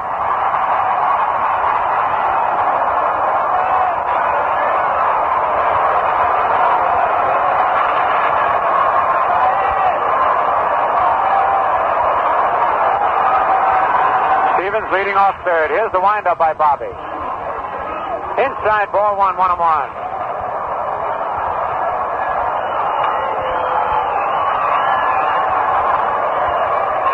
Shands really mixes up his pitches, the speed and the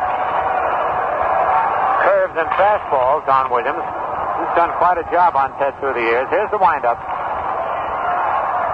Curve is popped in the air to short right field. Roger Maris is moving in under it and makes the catch. And Bobby changed up with a curveball and had Williams way out front. He did the job. For the Red Sox, they come up with 1 run on 1 base hit. No Yankee errors. 1 man left to score at the end of 7.5 innings. The Yankees 4 and the Red Sox 3. For the Yankees in the 8th inning, no runs, 1 hit, no Red Sox errors, and 3 men left on base to score at the end of 8 full innings. The Yankees 4 runs on 9 hits and no errors. The Red Sox 3 runs on 5 hits and no errors. You know, unless you're an expert mechanic, you've probably never tried to clean the carburetor in your car. But actually, with new Atlantic Imperial gasoline, this is something that can be done easily by anyone who has a driver's license.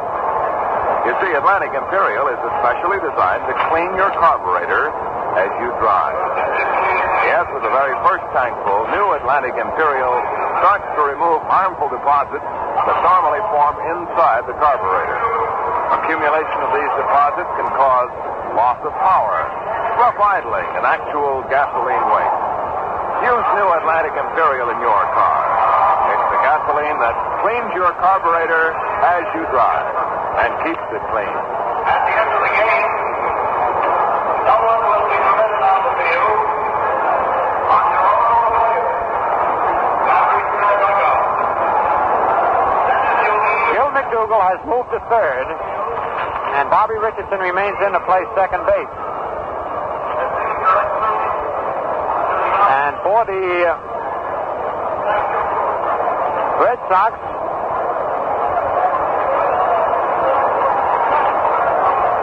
Rip Rapolsky is leading off. Rapolsky, who came on to pinch hit in the seventh inning and hit a two-run homer, is coming up for his second at-bats in the ball game.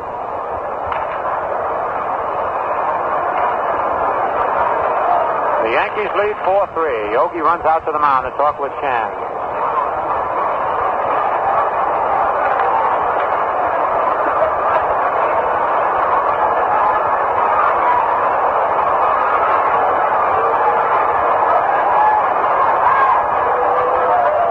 Bobby checks the sign from Yogi. Here's the windup. Slow curve outside, ball one. Yankees have Lopez in left. Mantle in center, Maris in right. McDougal at third, Kubek at short, Richardson at second, Skowron at first, Berra catching, and Chan pitching. Curve is over, strike call, 1-1.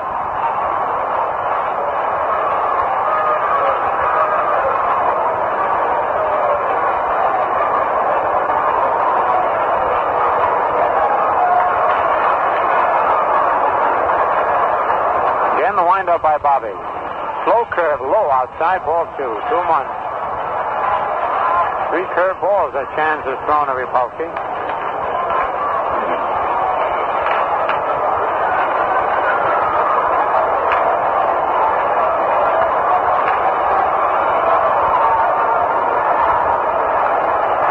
The windup. Curve is over, strike two. That's four curve balls. Two have been overhand and two sidearm. 2-2 the count. Rapolsky has not taken the bat off his shoulder as yet. Sure took it off last time up. Now the windup by Chan. 2-2 pitch, slow curve, a little high outside, ball three. Full count on Rapolsky.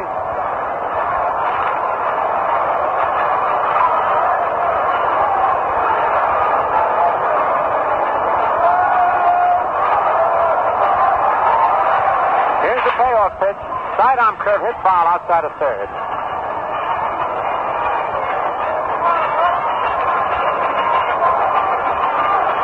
Still 3-2 on the leadoff hitter here in the top of the ninth. Yankees lead 4-3. Nobody out, nobody on.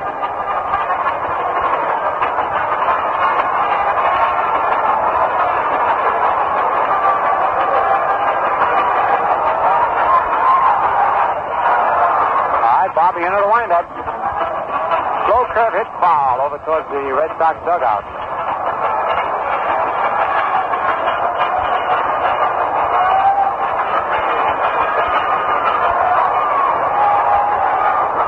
Rapolsky hanging in there.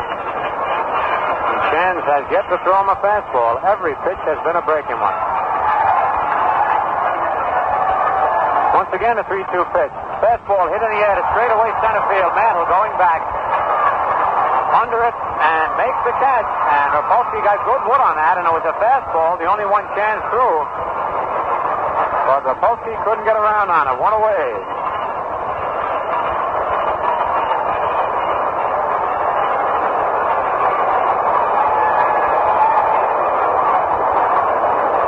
Don Button up for his first time in the ball game. Button batting .252, has 10 doubles, 9 runs batted in, right-hand hitter. swings and misses a fastball, strike one.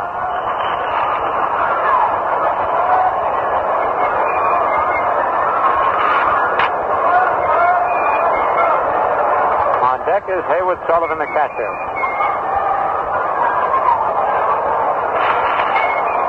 Fastball high inside, 1-1 the count.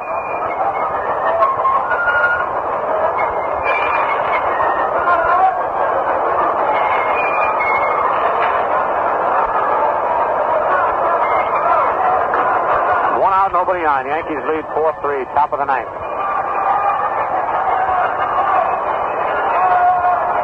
The 1-1 pitch. Foul off to the right of the plate, strike two.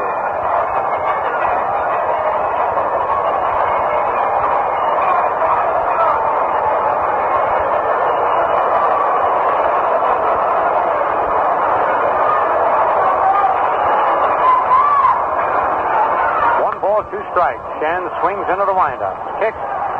Curve. He checked his swing. It's inside. Ball 2, 2-2. Washington defeated Baltimore 4-1 to slow up the Birds a little bit. Woodishick all the way to win a Papascaloosa. And Thornberry has hit another home run for Kansas City in the 6th inning, and they lead the White Sox 4-2 now. The 2-2 pitch. Slow curve. Strike three swinging. A low curve ball that was breaking all the way as he changed up on him. Bobby gets his first strikeout. 2 out, and the batter is Haywood Sullivan up for his first time. Sullivan batting 138, 1 double, 2 homers, and 5 runs batted in.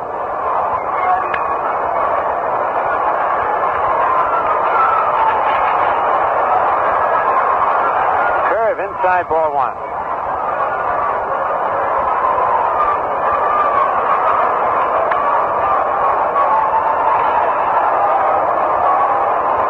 Nobody on.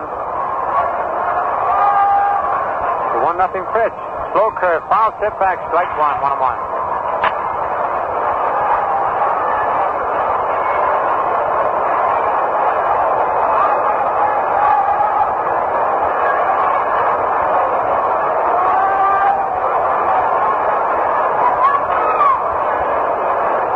One ball, 1 strike, 2 out.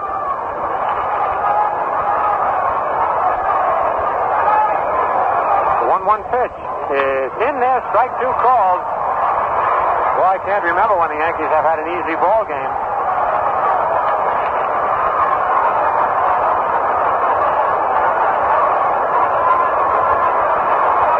Here's the windup. Slow curve hit back to the box. Chan's up with it. Flips underhand. It's gone. The ball game is over. And the Yankees win it 4-3. And while Pete Callison's getting the totals ready, we'll have the totals for you in just a moment.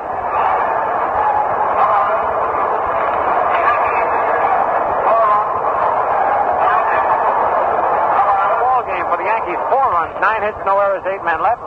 For the Red Sox, 3 runs, 5 hits, no errors, and 7 men left. The winning pitcher is Bob Turley, who is now 1-2 and lost 1, and he's 1-1 with the Red Sox. The losing pitcher, Jerry Casale, who is 2-4 and 2-1 with the Yankees. Well, that winds up another Atlantic baseball broadcast. Tune in for more baseball listening tomorrow when the Yankees meet the Red Sox once again. Now, this is Bob Delaney speaking for Ralph McFarland, saying that's all for now. From P. Valentine and Sons, brewers of the crisp refresher Valentine beer, the largest selling beer in